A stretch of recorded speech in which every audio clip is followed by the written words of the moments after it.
Okay, guys, I want to do a little update on everything that's going on right now in the peptide industry because there's a lot of stuff going on.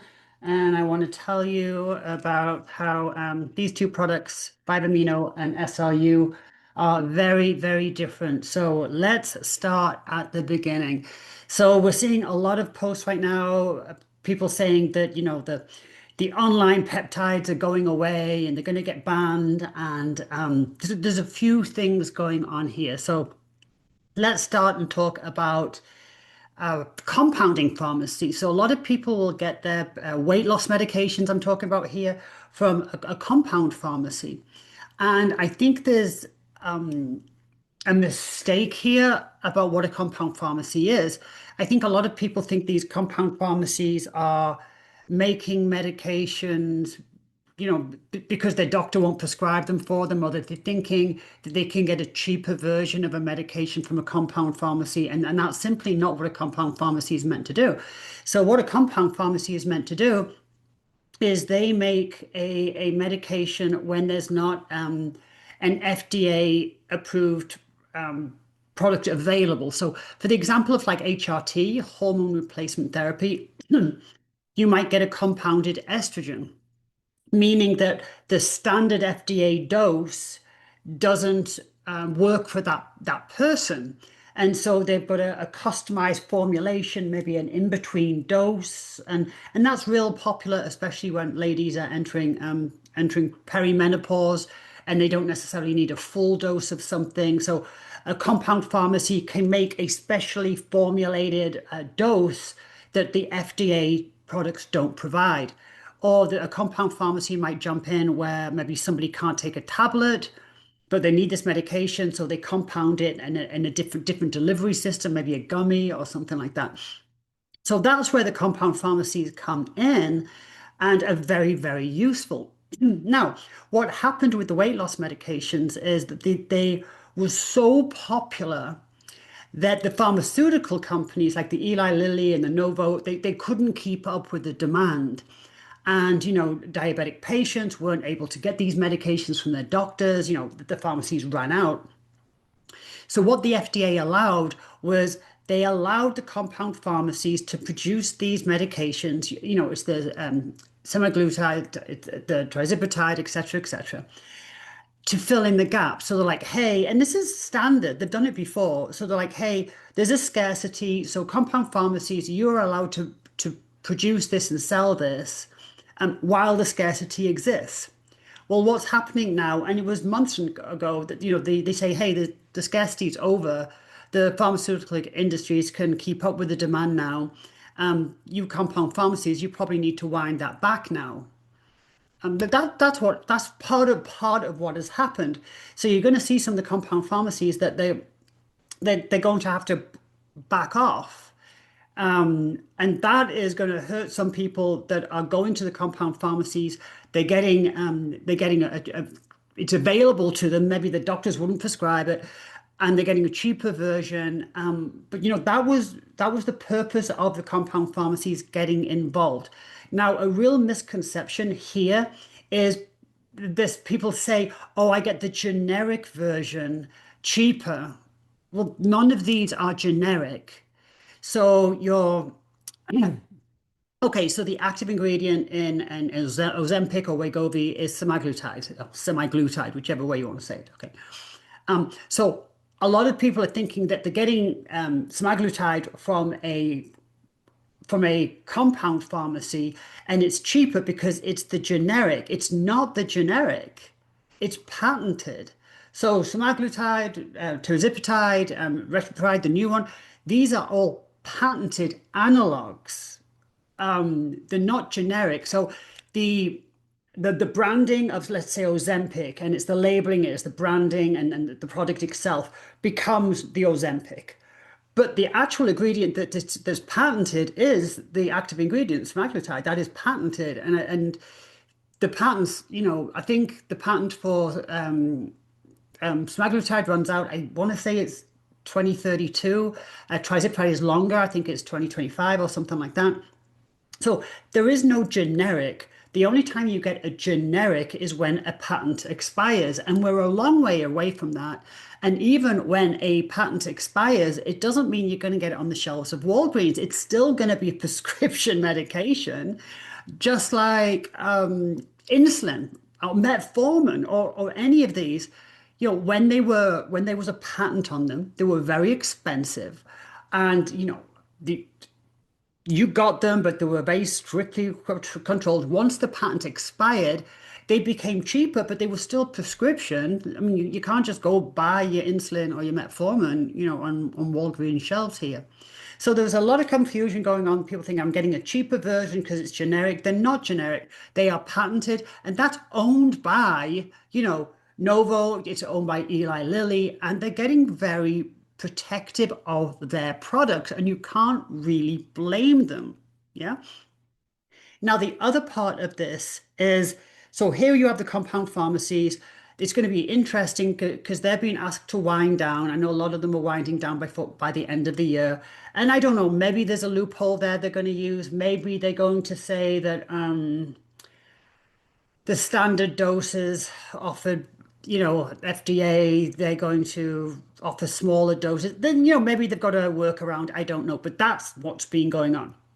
Now, the other side of this, obviously, we have the gray market of buying peptides online. And some very reputable companies, some really great products, and obviously there's some non-reputable companies. I mean, that's just part of any industry. But what is going on there?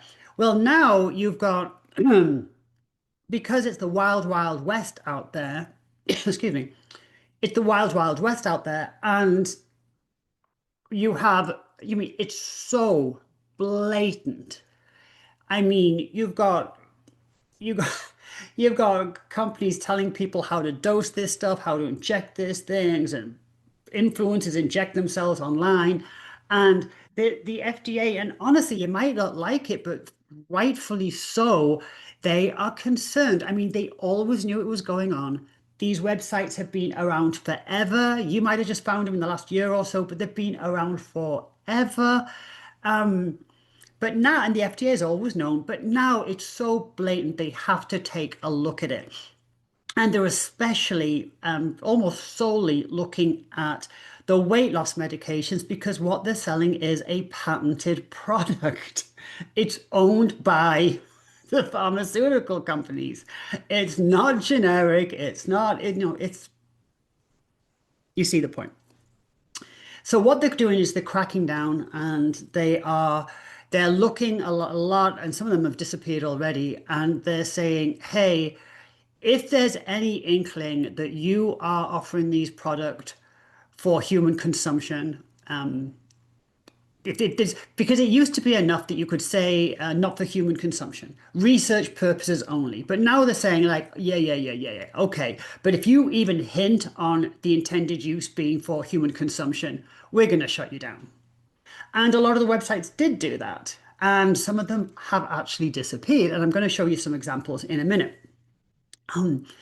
So what some of the I think the reputable companies, the big companies are doing here, they're just getting rid of the weight loss medications off their website. They're getting rid, I shouldn't say weight loss, they're getting rid of the GLP-1s off their website. Because think about it, if they get shut down, if they get a cease and desist, if they get shut down, then all their peptides go away. Everything they sell goes away. And are you really going to sacrifice your business and maybe a really legit, powerful, helpful, website, a business because of the focus on these GLP-1 weight loss medications? Are you going to throw your whole business away because of those? And what you're finding is the answer is no. So I'm going to share my screen with you and show you a few things. Let's go over here. Okay, so here, let's go to the big one first. Okay. Peptide science, been around forever. So much great information on this website. But let's try and search for semaglutide, right? Nope, doesn't exist. What about Tirzepatide. Nope. What about Retta? Nope. Doesn't exist. Okay. And what about if we go to Swiss Chems over here? Let's do the same thing. Semaglutide. Nope. Retta. Nope. Tirzepatide. Nope. They're gone. Um, and you can't blame them. Are they going to give up their whole businesses because um, there's a lot of attention on these weight loss medications? So now let's look at the third part of this. And here we're talking about customs. So when these companies are buying the products from overseas, which again, there's some great, suppliers, very reputable, and obviously there's a bunch of trash as well. But there's, some great suppliers. But now they're they're saying, hey, our focus now is on these GLP-1 medications. These are owned by pharmaceutical industries. We know you're sourcing them from another country. And and so customs are clamping down. So customs are specifically looking for anything that's coming by air freight, and anything in those glass vials. So powders and things, not so much, but those glass vials that these guys are all buying, they're really clamping down on that, and it's going to become really hard to get that into the country. My opinion that they're clamping down on that, and what's going to get caught up in that is if they see unlabeled bottles that looks like the weight loss medication, doesn't matter what it is, there's a good chance that the seizure rate is going to go up. Let me just say that. So what you can see by this scenario here is, this window is shutting, and you can't really blame them, right? I mean, the sloppy use and the lack of personal responsibility, I think, right, when it comes to this industry, has kind of got crazy. How could the FDA ignore this? Um, I mean, we're on the locking down stage, but the next station will be regulation. I mean, that's probably coming. And I mean, you can do your own scenario of what that's going to happen, what's going to happen there with people that have been taking the weight loss medications, and if I mean, it's a big if that access goes away. I mean, maybe these websites will find a way around it. I know one website is already renaming the products, and I believe Peptide Science might have done the same thing, but I couldn't find it. But I know one website has actually started renaming the products. Um, but, yeah, but they're really being dicey there. I mean, the FDA aren't stupid. So you've got the compounding pharmacies, who maybe they find a workaround by offering different doses or something, but it's definitely changed. You've got the online websites, which are, a lot of people are jumping on those, and that's already changed. And then you've got, customs who are really clamping down at the actual source. Now, what does that mean? Uh, it's a bummer. It's a bummer. You know, but these are patented products, and they are patented products because they are analog. So what is an analog? So an analog is where you get something and you alter it slightly. So we have our own GLP-1 that we make, and that it lasts about an hour. Well, the analog is, that they've got the GLP-1, and now, the half-life is 6 days. So it's very similar, but it was created.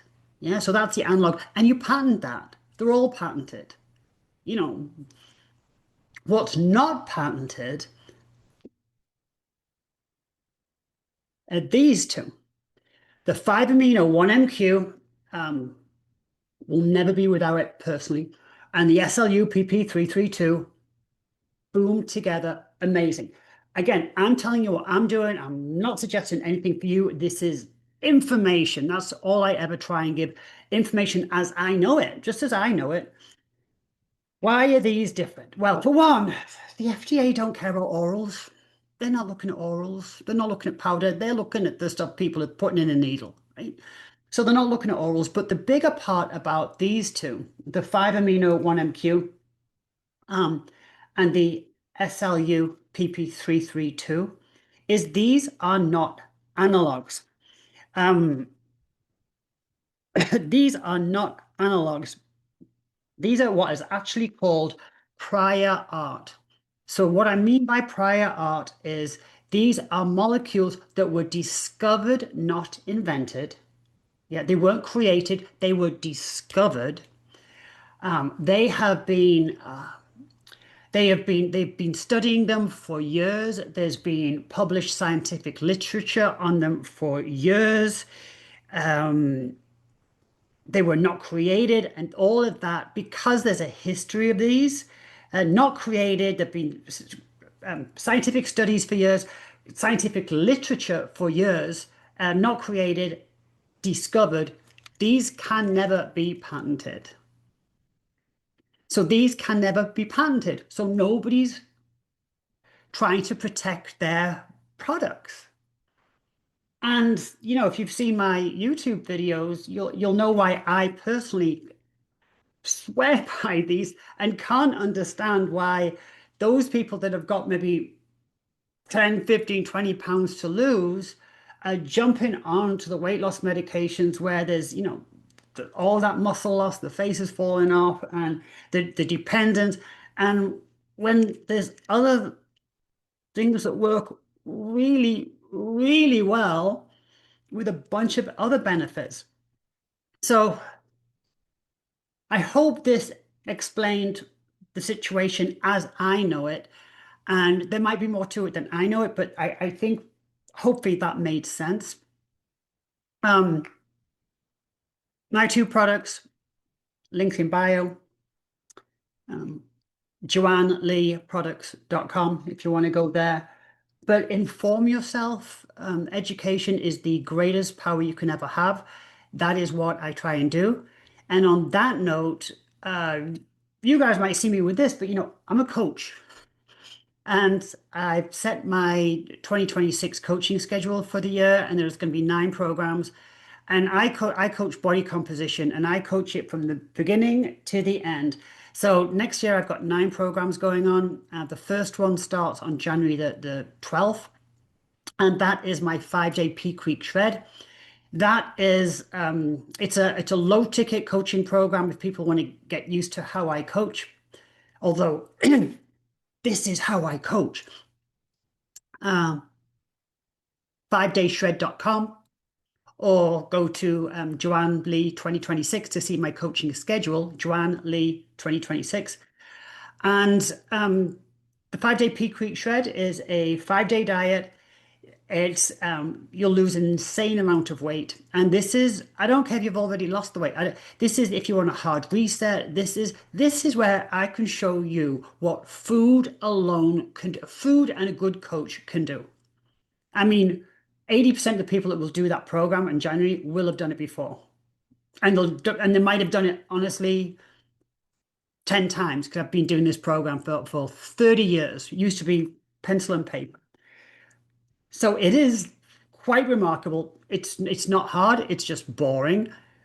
But there's 4 coaching sessions in that week. So when people sign up for that program, they get a real idea of how I coach.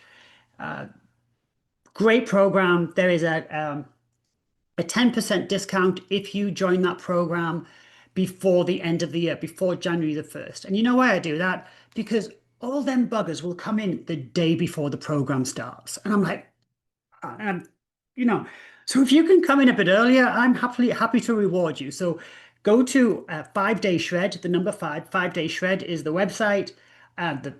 If you use the code PEAK, PEAK, you'll get a 10% discount, but it does expire on January the 1st. Just makes life a lot easier for me.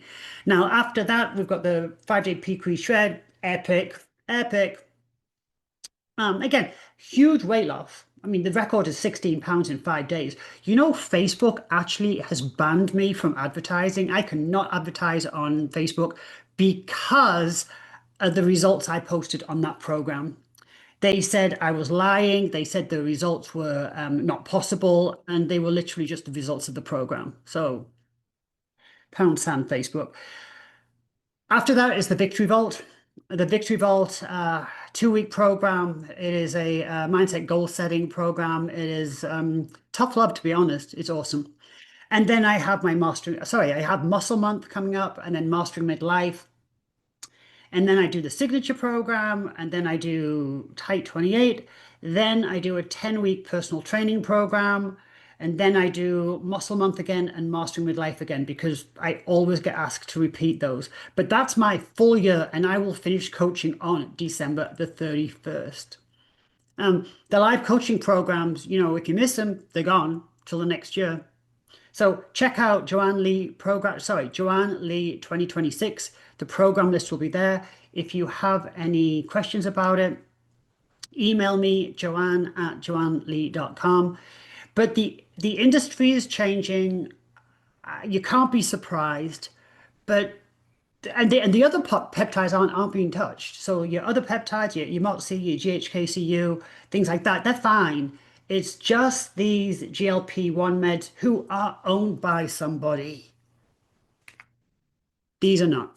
If you're not familiar with 5-amino-1-MQ and SLU-PP332, if you're in YouTube, look at the top here, go to playlists, and there's a playlist with 5-amino, and I think there's about 20 videos in there. And again, I am just sharing what I do, and maybe it's of use to you. Okay.